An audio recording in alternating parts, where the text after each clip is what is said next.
The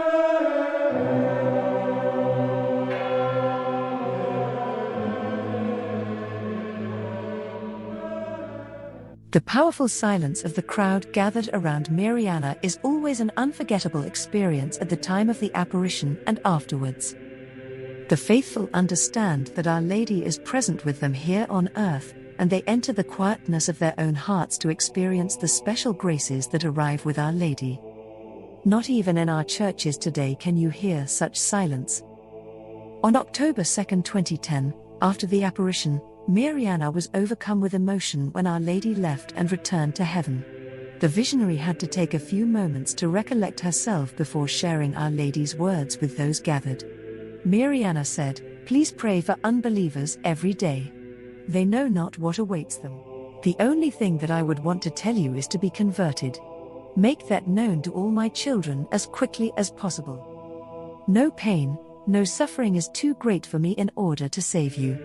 I will pray to my Son not to punish the world, but I plead with you, be converted. You cannot imagine what is going to happen nor what the Eternal Father will send to earth. Do not wait for the sign. That is why you must be converted. Renounce everything. Do penance. Express my thanks to all my children who have prayed and fasted. I carry all this to my divine Son in order to obtain an alleviation of his justice against the sins of mankind. Persevere and help me to convert the world." We can feel Our Lady's concern in a message of particular power given to Mirjana on December 2, 2016. She was anguished and said, "Dear children, my motherly heart is crying as I am looking at what my children are doing. Sins are multiplying, the purity of soul is all the less important, my Son is being forgotten, honored all the less, and my children are being persecuted. That is why, you my children, apostles of my love, with soul and heart invoke the name of my Son.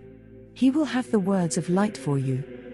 He manifests himself to you, he breaks the bread with you and gives you the words of love so that you may transform them into merciful acts, and, thus, be witnesses of truth. That is why, my children, do not be afraid. Permit my Son to be in you. He will make use of you to care for the wounded and to convert lost souls. Therefore, my children, return to the prayer of the Rosary. Pray it with feelings of goodness, sacrifice and mercy. Pray, not only with words, but with merciful acts. Pray with love for all people. My Son, by his sacrifice, exalted love. Therefore, live with him so that you may have strength and hope, that you may have the love which is life and which leads to eternal life. Through God's love, I am also with you, and will lead you with motherly love. Thank you. Our Lady is calling. God bless and thank you for watching Mystic Post TV.